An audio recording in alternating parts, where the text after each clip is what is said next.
if the men go to heaven, they'll get 72 hur, that beautiful woman, what will the woman get? The same question was asked to Hazrat Aisha, may Allah be pleased with her, who's the wife of the Prophet. So the wife of the Prophet replied that the woman will get that which your heart hasn't desired, what your eyes hasn't seen, what a ear hasn't heard about. So inshallah, if you go to heaven, you will get something good which inshallah you'll be satisfied. But the question is, first you have to enter heaven. If you don't enter heaven, you won't get that something which is good. This happened in Alabama. A Sunday school teacher was going on full fire.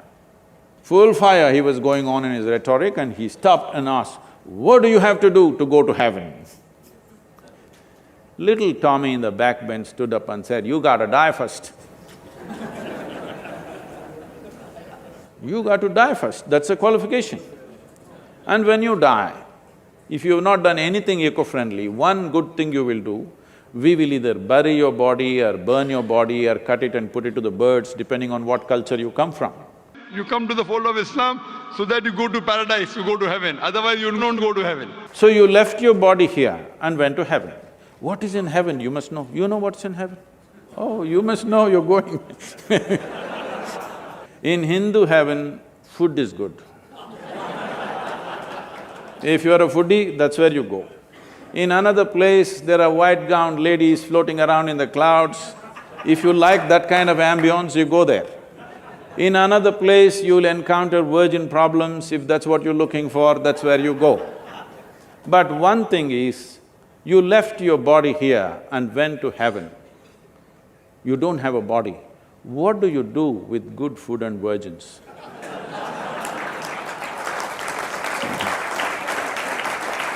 We believe that he was one of the mightiest messengers of Allah subhanahu wa ta'ala. We believe that he was the Messiah, translated Christ. We believe that he was born miraculously without any male intervention, which many modern day Christians today do not believe. We believe that he gave life to the dead with God's permission. It's become so much a part of our daily language, I believe this, I believe that, then I believe other things, everything. Belief essentially means you have concretized your assumptions about life and beyond. Seeking means you have realized that you do not know. I do not know is a tremendous possibility. Only when you see I do not know, the possibility of knowing becomes a living reality for you. I know any number of teachers around you are going about feeding you philosophies and explanations for everything that is not in your experience. People have been talking about gods and heavens and this and that with great confidence and authority. Have they seen?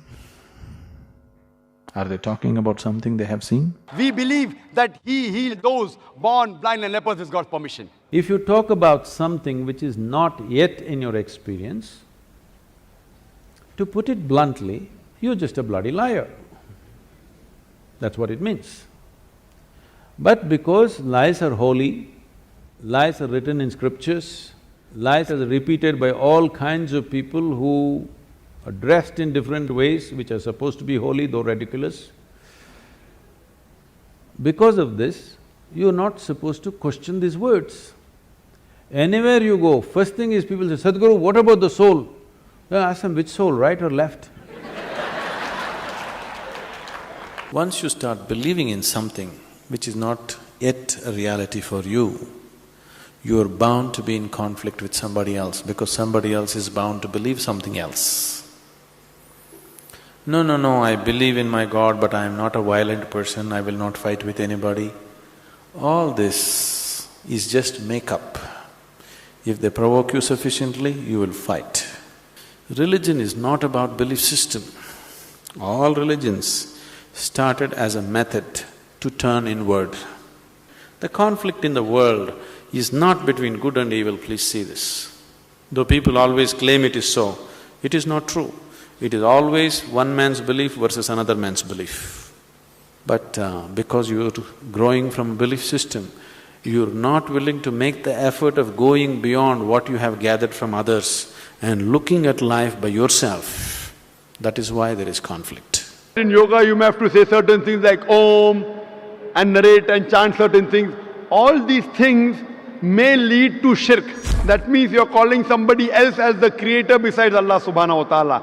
In Islam, as I mentioned in my talk, according to Surah Nisa chapter 4 verse 48 and Surah Nisa chapter 4 verse 116, Allah will forgive any sin, but the sin of shirk He'll never forgive. Shirk is associating partners with God. So if you associate anyone else with God, call anyone else God besides the true God Allah, then it is shirk. Shankaran Pillai went to Britannia. Can I? Yes. Shankaran Pillai went to Britannia Industries to find a job,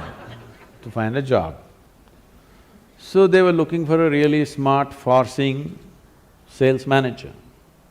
So they asked him one question, which is further, Mumbai or moon? Shankaran Pillai thought. He said, Mumbai. He said, what? Mumbai is further than the moon? He said, yes. How? Well, I can see the moon, I can't see Mumbai. It doesn't matter what you identify yourself with. It doesn't matter in which way you're brainwashed. But you must understand, human mechanism is not your making, it is nature's doing. A profound understanding of that and how to bring that to its highest level is yoga. Every human being should make use of it irrespective of who they are. I refuse to recognize people as Muslims or Christians or Hindus. I see human beings as human beings. This is a technology for human well-being. Let's understand that much. In the Surya Namaskar case, they don't want the chanting at that time. There is no chant in Surya Namaskar, whoever is adding it. There is no life on this planet which is not solar-powered. All of us are solar-powered, whether it's a plant, animal, insect, bird or human being. Essentially, we are solar-powered. If you manage this solar energy within you in a certain way, then you will live a certain quality of life. Whether you're a Hindu or a Muslim, you can't live without the sun. Now, Surya Namaskar is not about sun worship as some people think it is. Surya Namaskar is about integrating the sun within you. So this Quran can be proved scientifically that the word of God.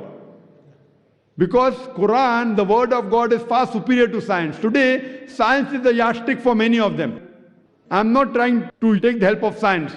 I'm using your yardstick, science, along with my yardstick, the Quran, which is far superior, and I'm trying to prove to you what your yardstick has mentioned today, Quran has mentioned 14 years ago.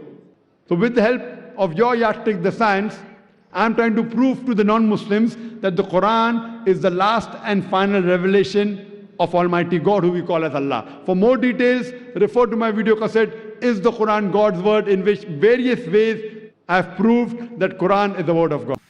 Most of the scriptures on the planet cannot withstand two logical questions. If you ask two questions, it'll collapse.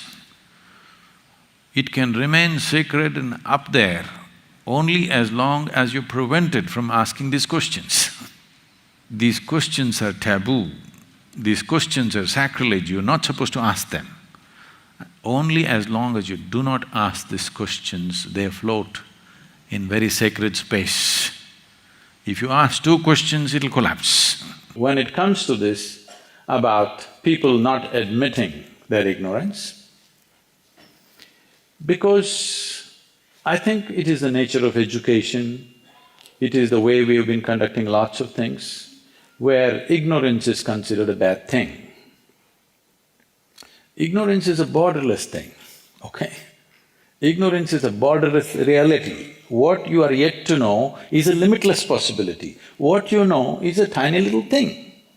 So you are identifying with the tiny little thing that you know, and you're ignoring an immense possibility which you do not know.